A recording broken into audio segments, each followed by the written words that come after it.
So welcome back. As we look further at these subjects, one of the big things was that when it comes to critical thinking, we often use maths and science and reasoning ways of knowing. But the humanities remind us that as well as empirical knowing and rational knowing, we also have other ways of knowing that are intuitive and emotional. And so the humanities seeks to describe the complexity of the human person. And so the study of humanities was a major emphasis in the second part of this subject. So what are the objects of the humanities? In contrast to science, where we study physical objects like physics or mechanics, engineering, chemistry, biology, rocks in geology, bones in the dinosaurs, in the humanities, we're studying something way more complex. Human beings often have subconscious ways of understanding, knowing, and responding. So the humanities are the branch of knowledge that concerns themselves with humans and their cultures and their communities.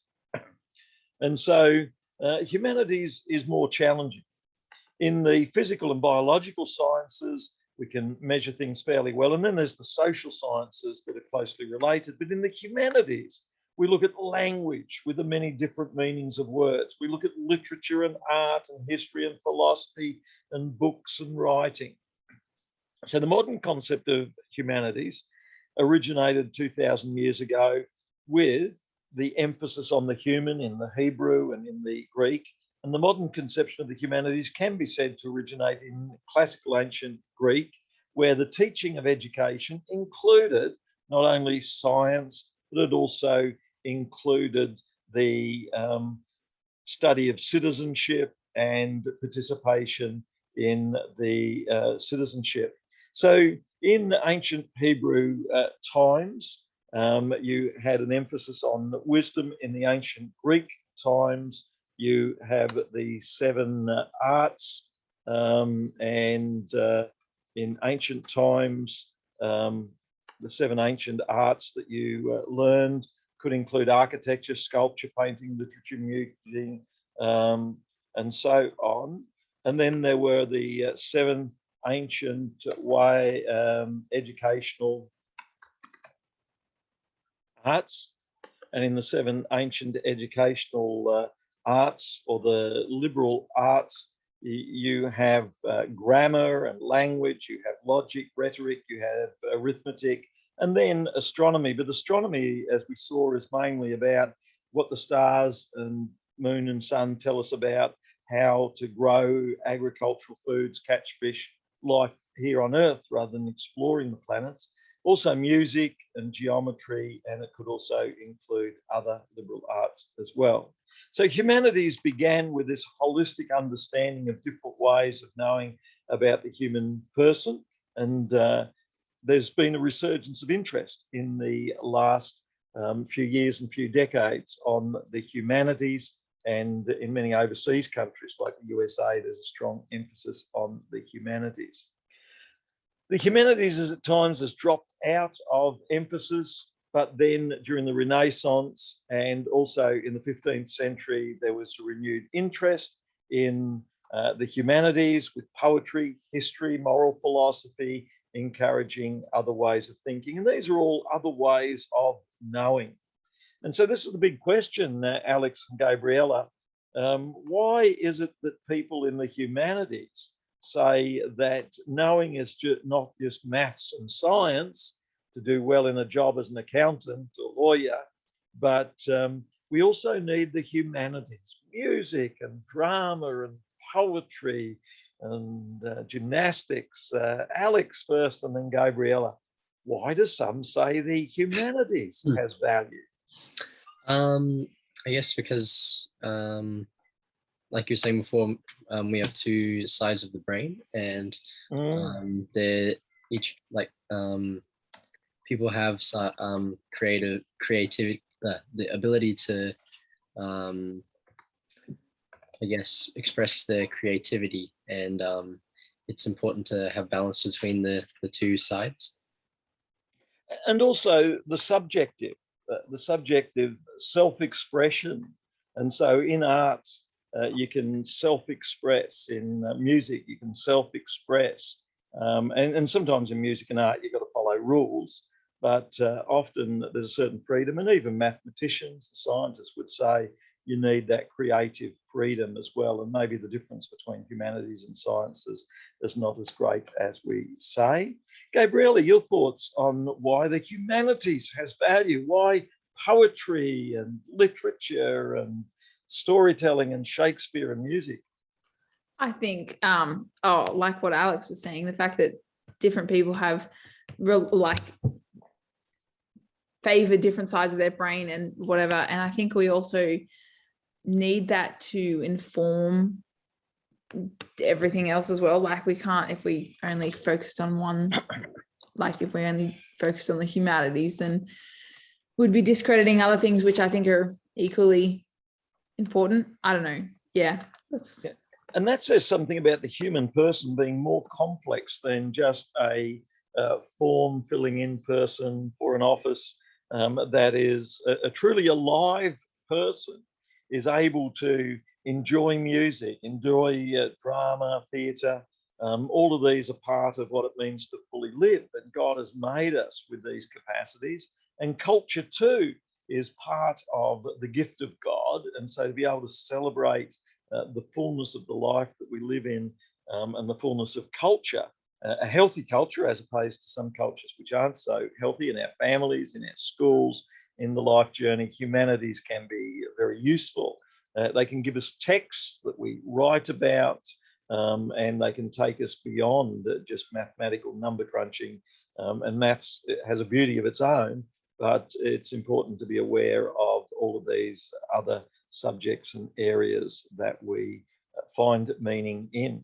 And in the humanities, we can find the meaning that we find in God. That is, in the Bible, we have stories, we have poetry, we have song, and we can paint paintings that give expression to what we find in the Bible.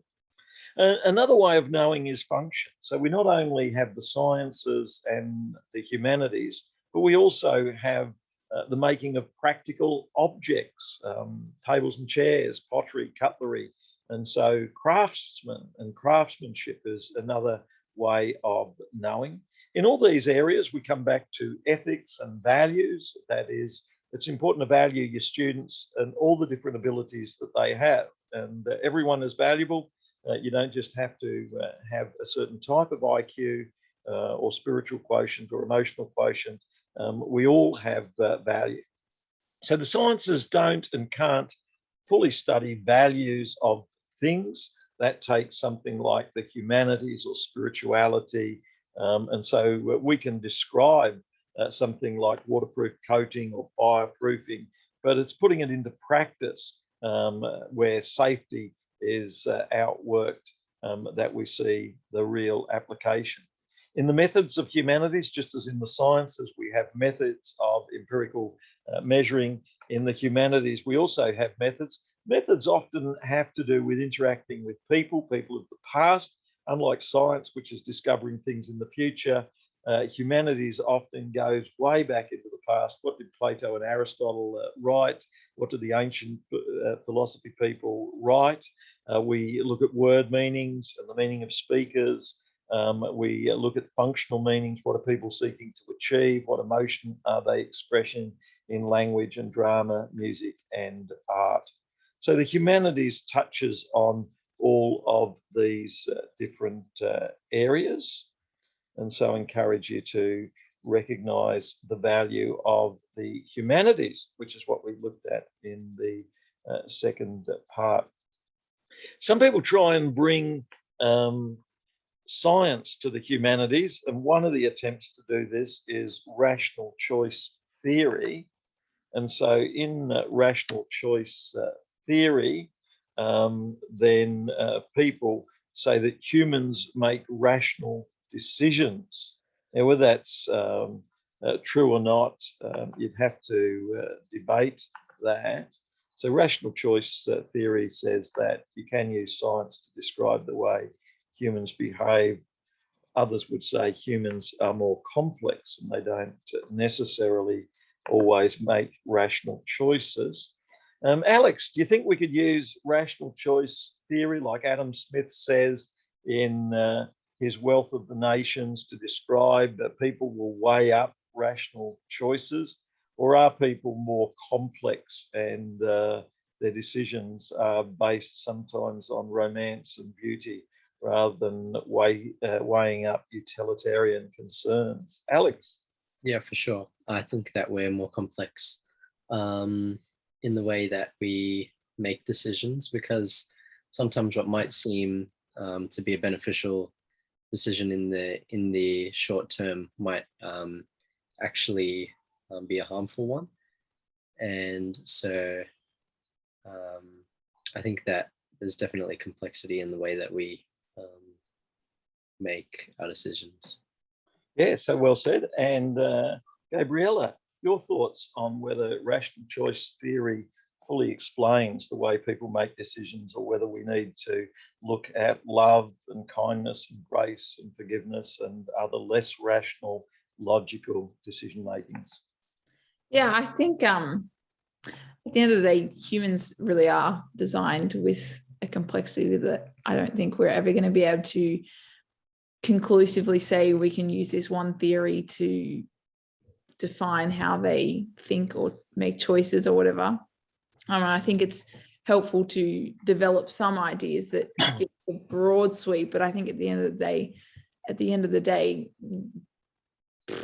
we're crazy complex. So, and that's what we're seeking to show in this section of the subject, is that science and maths are important ways of knowing. We teach these to our students. We encourage students to do reflection on logic. Why did you hit this student? What's the logical outcome? We encourage them to reflect, but then we encourage them to reflect more deeply. What about grace and love? I know it's not easy, but I want you to reflect on these deeper concepts that are so important as well. And humanities deals with that in stories and song and poetry and music. In history, we also deal with the nature of the human person. And in some ways, history is very, very complex. It's hard to work out where things are going. One of the interesting questions that students and Christian students will often ask, is the world getting better?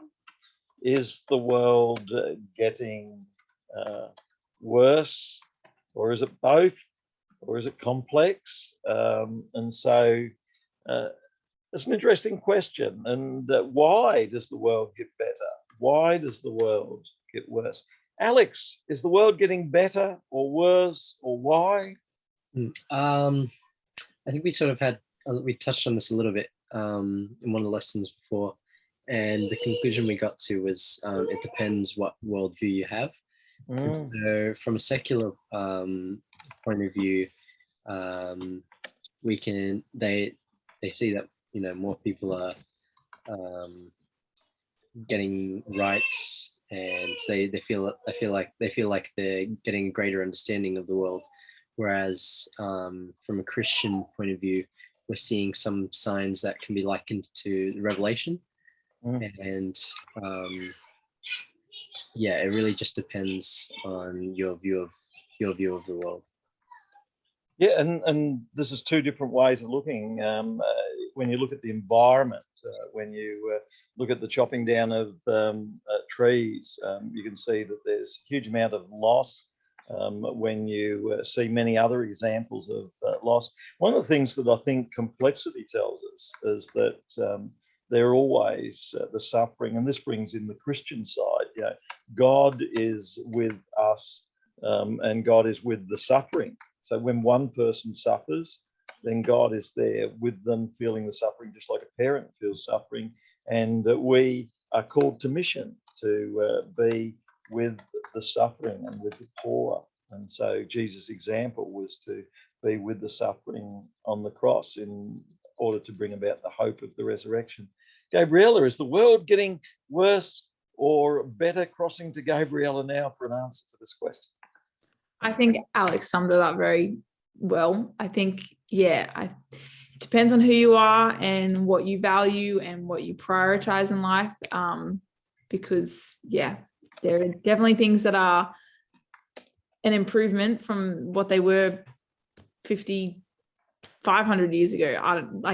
There are definitely things that are better, but then, the further, especially Christians, we are moving very much away from a biblical foundation. So in that sense, no, the world's not getting better, but yeah.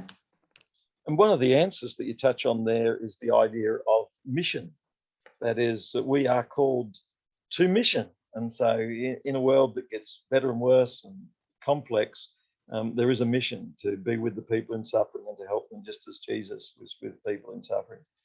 So history has some attempts to answer these complex questions, such as whether the world gets better or worse, including the Old Testament history from Abraham and Moses through to the establishing of the kingdom in Israel, and then through to Jesus coming and establishing God's kingdom more broadly, deeply, and widely in the hearts of people, and then through church history, and then through the great names in history from Augustine to Aquinas, to Luther, Wesley, and many, many others in the Enlightenment. There's much to be discovered in looking at history.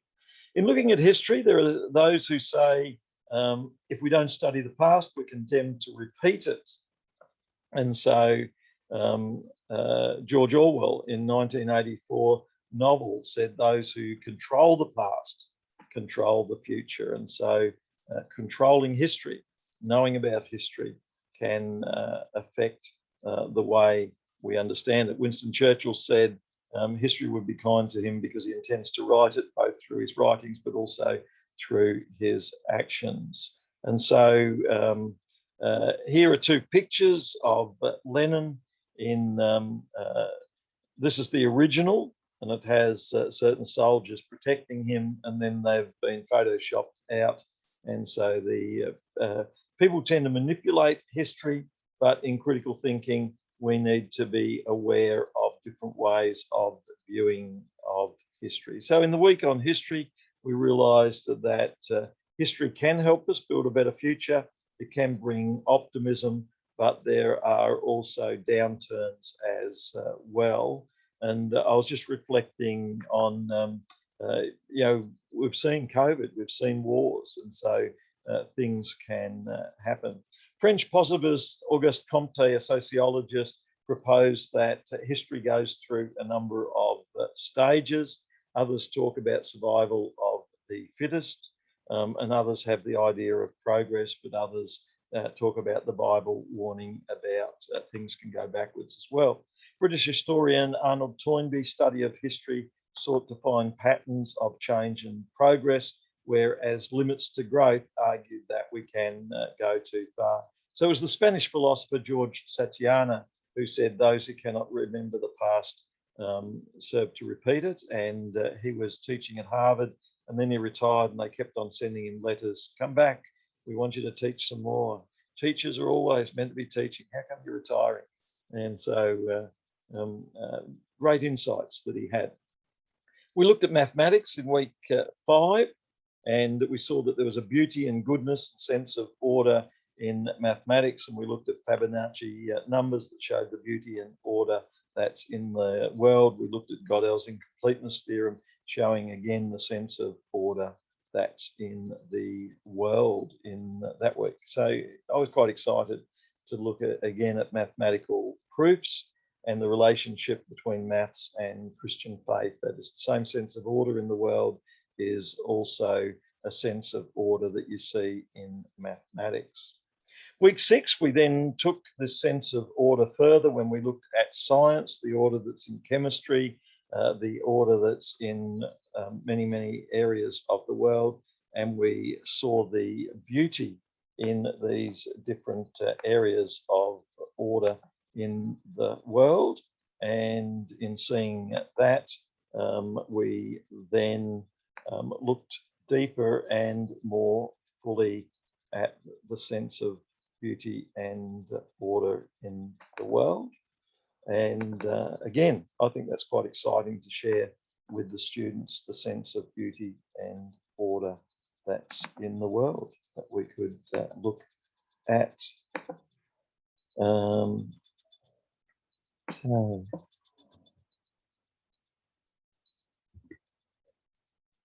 and then people spoke of a sense of laws which point to a lawmaker behind the order in the world. And the purpose of science education is not simply to train a small fraction of what to know about science, but to equip them to ask questions, to predict, to plan, to conduct experiments, to process and analyse data, and then to have their material checked by peers in a peer review program. So science has great insights, but it's interesting, many scientists like Francis Bacon, who developed the scientific method, spoke about two aspects of the scientific method: Genesis fall narrative, that is the fallen nature of the human person means we've got to cultivate the mind, and so we need to be careful when it comes to sin nature, and so we need careful scientific measurement and careful scientific peer review. Otherwise, sin could give us pretension for wrong results. And secondly, the cultivation of the mind involves love. And so central to the scientific method, says Francis Bacon, originator of scientific method to some extent, love. Robert Hooke, who helped develop the microscope, and his famous book, Micrographia, looking at microscopic images with the Royal Society in Britain, writes that we have derived corruption within us. Given that, we need remedies such as scientific method and scientific instruments like microscopes to help us there.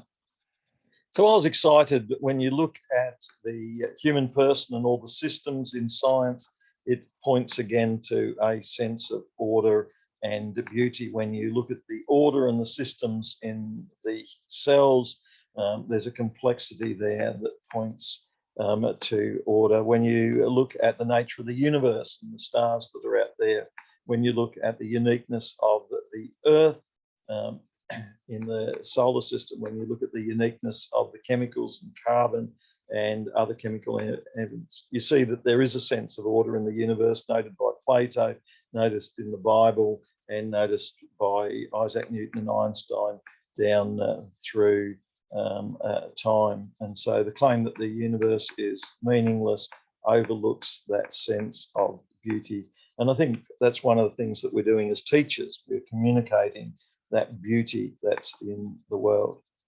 Knowledge is corporate.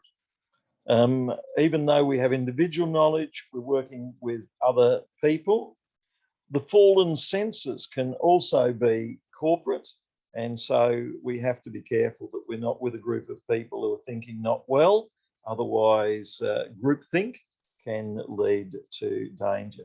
Often it takes individuals like Christians, Luther, and also John Wesley. And in science, it takes Christians like Galileo, Kepler, Descartes, Newton, who are convinced that there are truths to be pursued, and they stand up for them. And one of the real problems of a conflict model that says science and theology are in conflict is that it's too simplistic, and also that science and theology are talking about two different things. Science about where chemicals come from or where mountains and rivers come from, whereas theology is God's creative purpose for humans and the nature of humans, and humanities also telling us about the nature of humans. So Copernicus, who moves away from Aristotle's cosmology to see the Earth going around the sun, was actually a canon in a cathedral as well as an astronomer, and similar with Kepler, who also in his studies of astronomy pointed to these Earth going around the sun, is also a strong believer. And so many Christians have also been strong believers. We touched on that in the week that we looked at science. And then in contrast to science describing the physical world, we have language describing the human world in the humanities, and so I hope that some of you might go on to become great writers, songwriters, story writers, because there's something beautiful about language and story and our place in language. And so we looked at words helping us understand and master the world, help us to move through the world.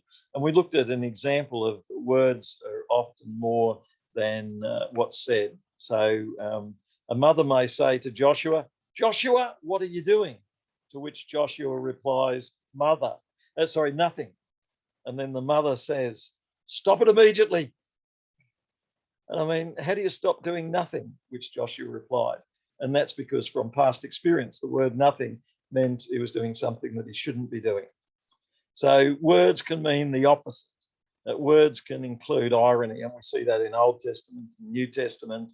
Words can point to realities that are way beyond the simple words that are used. Now, words can point to realities.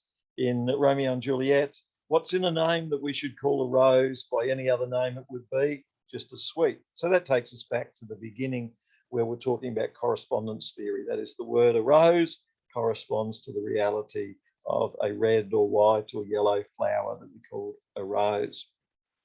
So essentialism says that objects have essential characteristics and truth, and that language seeks to describe them. But subjectivism also says that there's a complexity in language, and that culture contributes to the complexity of language that can both help us and limit our understanding. Wittgenstein, in his early writings, talked about correspondence theory, that is, words correspond to reality. And then after taking a break for 10 years, coming back to the university, he then wrote about, hey, words are way more complex and reality more complex, so we need to go beyond that. In week 8, we moved on to emotion. And Alex, tell me, what do you see as this is one of your favourite lessons? And we could then ask Gabriella, out of the 11 weeks, what are some of her favourite things that we covered? But Alex, why this week on emotions? Why did you find that helpful? I found it extremely helpful in learning that emotion does have its place in teaching, emotion and expression, but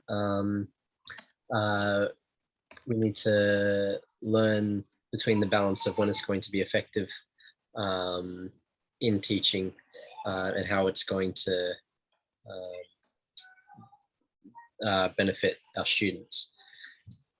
Yeah, I like the way you talk about the value of being open about emotion. So if a student is sad, if a student is angry, doing a one-on-one, talking afterwards, tell me about what is happening, and helping them understand can help to develop emotional quotient, emotional intelligence, emotional understanding. And that's so very, very important. And that's important for us as teachers to understand that if we feel disappointed or angry, that's like a dial on a car saying there are reasons for feeling that, but we don't just surrender to the dial on the car. We respond in the right way. Gabriella, what were some of the things that stood out to you as favourite parts of the class? The emotion one specifically? Yeah, and other classes as well. I think just in general, we use the word balance a lot, but I think it really is interesting just to see, looking at past times where they've favored something over something else, whether that be disregarding the emotions of people and then just focusing on what's written and what's known to be fact, sort of thing, and not subjective. Just seeing how that plays out and what that looks like, and then learning about how as teachers we do need within a classroom that understanding, and understanding to then inform our intentional balance, I think, that we have within the class. So yeah, it's kind of like. I think as teachers, one needs to get enthused and get excited, but one also needs to have a balance there to be able to go out and exercise, and go out and have other relationships as well, so that we can cope with the ups and downs of the journey. And I think in any activity there'll be fruitful years, like the farmer learns. There'll be fruitful years, and there'll be years which will be harder, just like the farmer grows crops and they get wiped out. So in teaching, we can do activities and then difficulties come along. So emotion teaches us about subjectivity. It teaches about the inner person, teaches about the subconscious. All of this is part of the humanities and understanding the human person. And it reminds us of the dangers of the modernist view, which everything is reduced to measurement and empirical measurement as well. And so we see that balance. You describe it very well. One of the interesting things in the week on emotions is where we also looked at the wheel of emotions. And so James and Lange said that emotions, we say that a car almost hits you, you feel angry. It's not necessarily you feeling angry. It could be the body reacting to almost getting hit and sending a message to you. So we've got to be careful we get the order of things the right way around and realize they're a lot more complex. That is anger, adrenaline rush, blood rush, heart beating faster, sweating. All of these things are responses to what takes place. And I'm reminded of emotions. I am angry. Is better to say I feel angry rather than to say I am angry. We also look briefly at art and music and the creative arts, and we could look much, much more at these expressive subjects. And I think some students will get a lot of value out of being given opportunity. I know one student recently started to play a bit of piano and music, and then I asked him a while later about playing some piano and music, and he said, "Oh, don't do that. I'm not good at that." And then I asked him a little while later, and it got on the computer, and he'd looked up some ways of playing piano and worked it through himself, and now he's playing all these tunes on the piano. So you can have these ups and downs with any of the different fields of learning, including art and music, where you have an enthusiasm and then you have a disappointment and setback, and then you have a renewed enthusiasm. So it's worth encouraging students to develop resilience. That is, to be able to cope with the ups and downs. Week 9 was very important with ethics, and so we looked at ways in which we relate to moral dilemmas, where our values come from, and we looked at how people have different characters, some very ordered, some more creative and enthusiastic, some expressive, some quiet, some reliable, some more enthusiastic. And so we all have different values, and it's important as a teacher to be clear about your values and the values of other people, and to recognize that there are differences. We looked at a framework for ethics where you describe an ethical problem or issue, determine what are the issues involved, work through the key values and principles, look at various viewpoints, and then work out what's going on. So a student hands in work late, we might want to respond, react, but it's worth listening. What's going on here? What's led to this being handed in late? So whatever the dilemma is, it's worth looking carefully at all of the steps. Sometimes you've got to step in immediately. Other times you can leave that to a day later. Week 9, we looked at some videos on ethics and their application. Week 10, we looked at different cultures, and that leads into your third assignment, where we looked at the cultural embeddedness of our teaching and the values that we have. And Andy Crouch's book, Culture Making, reminded us that as teachers, we are creating and making culture. So culture is valuable. You contribute to culture in art and music in many different ways. And then in our final week, week 11, we looked at our activities within groups. Communities and groups can be helpful. We need to be individuals and authentic, and we need to also recognize that we're part of groups and we make group decision making. So can I get everyone to write down now, what are 3 things that stood out to you in this course? What are 3 of the things that stood out? And then we could also think about those things that are more challenging. What do we still not have answers to? What puzzles us? What are some of the challenges that we face? So in this class, we certainly looked at diversity of viewpoints, so decision making. We're with others. We need to take responsibility as individuals, but recognize we're part of a group as well. So we looked at thinking as individuals, and then in the last class, we looked at thinking is interacting with groups. And we looked at the statement, people often don't like group work, but it can be valuable at times to encourage the recognition of we need to learn to get on with people, even though people could take us in different directions and present different challenges. So Gabriella, do you want to start us off? What are some things that stood out to you in this class? I think each week we probably touch on this and mention this, but I think just understanding how complex every person really is, and there's no definitive anything really to being able to label or describe anything of any particular person. Like, as I said before, we develop theories that do to some extent describe something, but I don't know, there's just a complexity that is so incomprehensible about people that's awesome. So that's something I value learning. Yeah, that's good.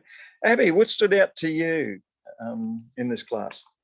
Sorry, Sam, I just wanted to apologize for how late I was to today's class. Yeah, no, that's okay.